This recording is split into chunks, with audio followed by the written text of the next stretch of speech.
Yokusoma katabo new chapter after new chapter answer nebuzibu twasoma nebuzibu watukanga mu answer awo ngewava obuzibu awo ngoyizo soma chapter no soma chapter binoculars simanya exonomy simanya psychology simanya extortion simanya Canadian pluralism Napoleon Bonaparte Boniface bonna no basoma naye tukali mu answer my friend awo wava obuzibu awo kaka nenga njagala okubuuzako mwena abasomi ng'osalawo n'ogamu kanzeyo kakase katono nyo ndabe kushoma mijatadeko ni daddy naye kushow a big sister oba a big brother jatadeko ya King Smith wano ku Big TV mberenga njako njagala okubuuza kakengeri enjawulo akensuso. How are you doing? Let me hope you're very fine. Kansubira bichimusambula my dad sana nyo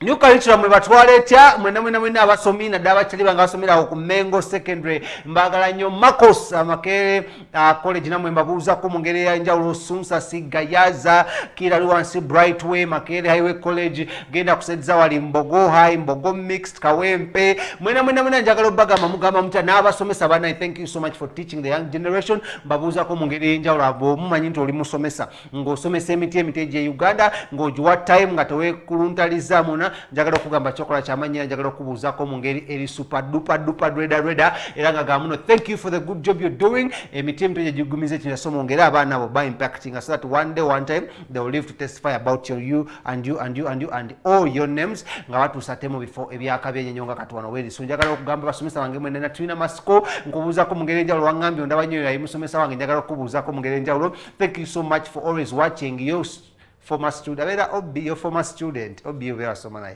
So stambulanze ka unaku lero lwa kubiri mu wiki omwezi gwa kisibo tugutwalaganya nenga ntamani banafa ba Harold Travel Consultants HTC bano bagamba kimu kyokka nti no oyagala kutambula mu ggwanga lya Uganda oyagala kutambula mu East Africa kyoyinza okukola kimu kyokka beekwate mu mbeera zonna zino bagenda ko bakutambuza nga batambula naawe here and there okulamu nate bakutwala ngate toweesiikidde kanyeewa. Bakola hotel booking bakola visa processing bakola ku bya passport kyoyinza okukola kiri kimu kyokka bekana ku nkigamba kuba ku 0758 666 4731 ye namba ya Harold ejja kuyogerako naye obeere ng'ate asobola okuba ng'akulungamya n'okubuulirira n'okutegeeza ko ebigenda mu maaso mu nsonga z'okutambula. Ennamba y'okuyitako ya WhatsApp eri 0770 060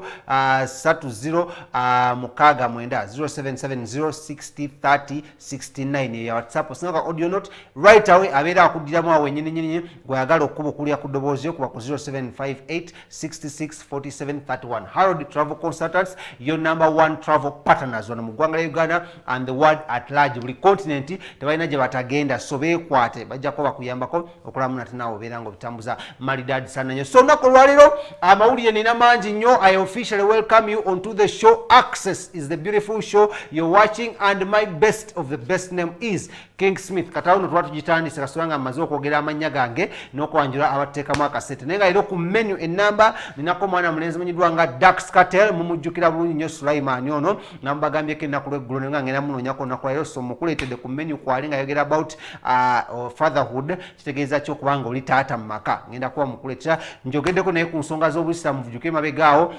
Waliyo Sheikh omwe yavayo n'agamba muno Dax Cartel n'amuluma nnyo okubanga musajja musiramu naye apafominga n'ennywanto abeera ng'omutamiivu kitegedde so naye amwanukudde see on the show. Fefe Busi mulabye akayimba ke naye muyina one of the the king of freestyle wano mu ggwanga lya Uganda alina gy'agenze n'akyerako okubaana n'abaddukira mu kisiibo kino okulaba bagamba muno olina okuddukira abali mu bwetaavu. Nina mukwano gwange ayimba akayimba ng'agamba mbayambe mu bwetaavu okitegedde. So alina badduukiridde then maaso awo nja kuba still ndeeta abalala bangi nnyo. Nina ssente za federation zireese obuzibu baŋŋambye waliwo olutalo lunene nnyo ku ssente za federation n'engabana ku billion 5 mweze mumanyi waliyo n'akasente akalala. So waliwo omuyimbi eyagenze n'abasanga mu meeting nga yambadde ekyambalo kye ekyamagye n'abagamba emutampa zange kumwe kugweko gwengenda naye so eri mukalebule ngenda bayita akasente ka federation k'abayimbi billion 5 bagamba muzigenda kolera mu sako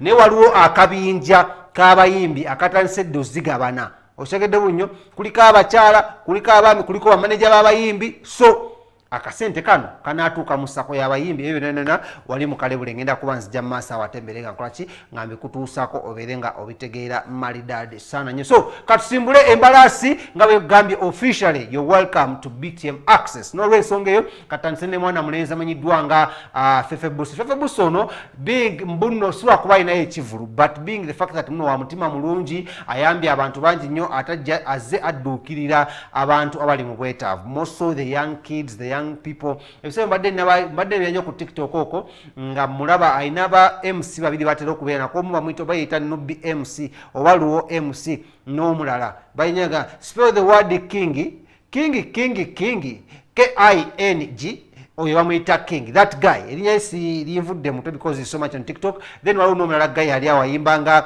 from the northern Uganda. So olunaku olwaleero Fefe Busi akiridde wansi wali ku Salama Road nadda omuntu obazaawo wansi mumanye nga onotera okutuuka ku ddyo ly'ekirudu n'akyalira ku Wembule Mo Foundation. Wembule Mo Foundation ye muvubuka ayavaayo n'akola foundation bamuyita Wembule. Is a dancer. Avaayo n'akola foundation y'okuddukira abaana bana balina talent naye nga bajja ku luguudo n'abawa future. The likes of Kapiripiti n'abalala bangi nnyo ng'abayambako batwala mu masomero n'okulamu n'abagroominga mu bitone naye basooka nga bafunako kibeekolera okuva mu bitone. So Fefe Busi olunaku olwaleero adduukiridde abaana abo n'agendayo n'ebyokulya n'ebyokunywa n'ebyennyambala n'ebyenswa, which was a very good gesture. Newankubadde muno maaso agenda kuba alina ekivulu kya I think around May wali ku Jahazi Pia, so tugende tumuwagire because abantu nga bano abakola due diligence ey'okudduukirira abantu nga tubawagidde naffe tugenda bawagira. So Fefe Busi tugenda kujja ku Jahazi Pia ng'ennaku z'omwezi 18 tujjuze Jahazi Pia okitegedde mpaka kuwulira bubi kubanga otulaze embuno bw'ovaayo n'odduukirira nze kasita okwata n'okola charity oba okute ku mutima wali wakati we gukubira. So kambalage Fefe Busi ekisooka by the si musiraamu temuganda akikoze lwa kisiibo nno akikoze out of good heart. So katugenda Fefe Busi atubulye lwaki avuddeyo n'adduukirira abaana bano abali mu Wembule Mo Foundation. Then tugenda kuba tukomona moli amala mangi nnyo yenze Kabaka Smith okyali ku BTM Access. Fefe, assalamu alaikum wa rahmatullahi wa barakatuh. Tosiiba Fefe. Siba. Nesiri musiramu. Okay. Oli otyo oli bulungi. Ndi bulungi. Mukama mulungi. Yamani siri bubi. Okay, twogere ku kkula ly'okutuusizza ku baana ba Wembule olunaku olwaleero. Lwaki ogambye gwe Fefe Busi ne ttiimu yo kamusituke muveeyo mujje mudduukirira abaana bano?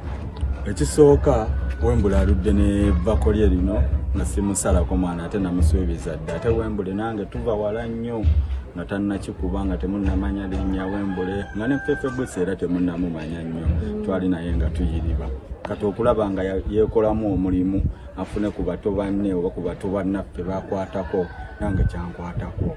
Naye buli lunaku era ndi mu kwetegeka nga ngamba kyali bwange nnina omuvugiramu ku ggaali musaleko. Nzo kyogerako njagala kusaba buli stakeholder era tulina meeting gye twabaddemu ne ba stakeholder bangi nnyo aba eno industry abayimbi bamanager bikiwererere era kyenayimusenze ne mbasaba nabasabye twewagire kuba konsati tezigenda kuggwayo buli kaseera wabeerayo akola naye tunafuwa nnyo okuzunga ku basponsa nga tebakyali babasookerwako tebakoze eki tebakuwaddeeyo. Nze tiketi yange etandikira ku 2,500 n'okudda waggulu. Bw'oba okiina muganda wange njo kyayo kale kimpole nja kikuwa. Maneja bonna ngenda bakubira amasimu maneja Roja maneja Jekukiwa meza zange nzitunda mutuwagireko bwe babedde ba industry sebo bayimbi bannange karo kasida tebo yatuusedda mumpagire karo yaguze dda tebo ochi wa Spice Diana karo ng'omwogera kunooseka lwaki olemera kweri amanya mangi genjogedde naye nga kyenteesa abayimbi bonna beewagire tuwewagire era nange nsuubira owagira abo abagenda okunsooka ne bwe naaba mazeera nyina okugulayo tebo fena tugifuule habit mbogenda okutuuka ku shoyo nga fazali oyinawo banna abakuwagidde dda nyonyo mbalabirako bingi yamaana ate nga babuladi biri ebya buladi ebyaddala mbakuba mu FIFA tusiba mbakuba eyo mu kapiira mu FIFA kati just mpazi nga bandekedde bulekezi nange nkoleko okujjukira sikolangako ku show kati eno ye show yange esooka mpazi nga bandekedde nange neyagalemu naye siyinza gamba mbu bantidde oba kyo yamaana Fefe oli wa NUP kituufu si kituufu? Kituufu. emabegakaawo waliwo omukulu yali abasaba eddwaliro onaamuyitayo ku konsati yo omukulu tumulinze naye ayinza okuba akyakwataganye n'eddwaliro kati bw'anaamala eddwaliro ani gwe ŋŋamba googe omutujju bw'anaamala eddwaliro ng'atuyitako wali ku jahazi pm nyonyi tukitwale nti official omuyise bw'anaamala eddwaliro werigwera bweriti tujja kuba tumulinze ku jahazi pm nyonyi bw'aba talimaze tajja eddwaliro lyetaaga obudde bungi toyinza lirekawo buli sibo so olinga atamuyise awo omutujju kati ayinza obutamala ddwaliro naye nga omutujju wange yamaana eno syo ya bonna kati omutujju wange jjukira nava mu kibiina kye okitegeera kiri eri edda kati bw'atampagira bw'omutujju nno bw'otampagira omutujju oba noolimba. Spell the word galo. Galo, galo, galo. G-I-R-L. So that is Fefe Busi for you, ladies and gentlemen. Kasta aise abantu bonna mwena taise bayimbi boka, but I like the fact that muno abayimbi ennaku zino bavuddeyo okulaba muno bawagira bayimbi bannaabwe. So I see likes of Spice kajamanyi kajja kujja koska mutima mulungi. I see Lydia Jasmine coming through. I see B2C bageba nnyo okuwagira bayimbi bannaabwe. So n'abalala n'omutujju anatakwataganye na nsonga za ttwaliro azifu ajja wagira omukulu Fefe Busi wali ku Jahazi Pia. So tugenda tumwagira ennaku z'omwezi 18 Jahazi Pia kyebiri kyetaano n'ababede mujja kwemenza muzitegeera mu maaso awo nga nze okuba nga nzibagamba. So